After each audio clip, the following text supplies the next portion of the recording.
The process of losing my hair was something that really crept up on me.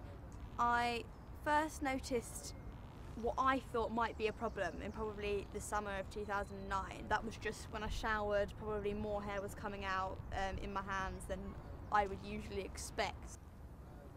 I think the first time I went to the doctors was probably in September of 2009, just to get someone to have a look. She looked at my scalp and looked at my hair and pulled out my hair a little bit and said that she thought it was a normal amount, it looked fine, I shouldn't worry, it's nothing to worry about. I was almost certain not to lose my hair. And it was the second or third doctor that I saw that gave me a look over and said, oh yes, alopecia can be really upsetting. And it was a real kick in the gut the first time you just hear you've been labelled with that condition.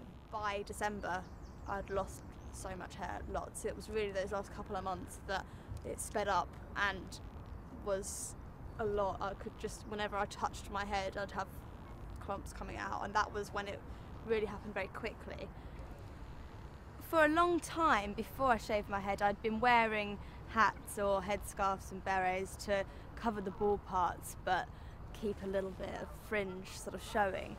And it was a day in February, I really looked at myself and thought my hair looked awful, and there was no point in trying to keep it and trying to look like something that I wasn't. And I had a moment where I just flipped. I was a bit upset, a bit angry, and thought, right, we're going to deal with this properly now.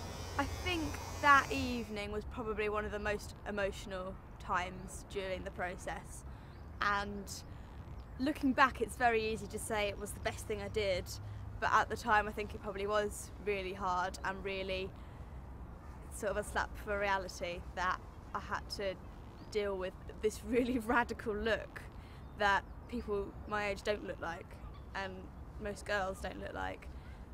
I didn't find the charity My New Hair. My mum did a lot of revision. I wasn't really interested in looking at anything.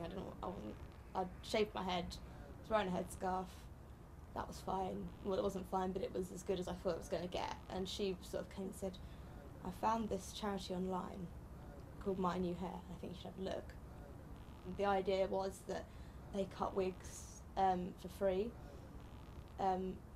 which is, you go and have a style consultation, and you sit in your little booth and you get someone to cut your wig for you exactly how you want it, whether that be how your old hair used to be or something completely different, and they do it for free. But they do a lot of fundraising and sort of more raising awareness of what alopecia is. I think it was 2 or 3 days later, I went on a girls' holiday with 3 of my closest friends to Portugal, which was a lot of fun. I did take my wig with me, but just didn't think about how hot and uncomfortable I was going to be. But one day we were going down to the beach, I just thought, oh, I'm not taking that with me, and just went down as I was. I didn't really mind, and nobody else minded, which was what I found incredible. And by the end of the week, I was just sort of going bald every day.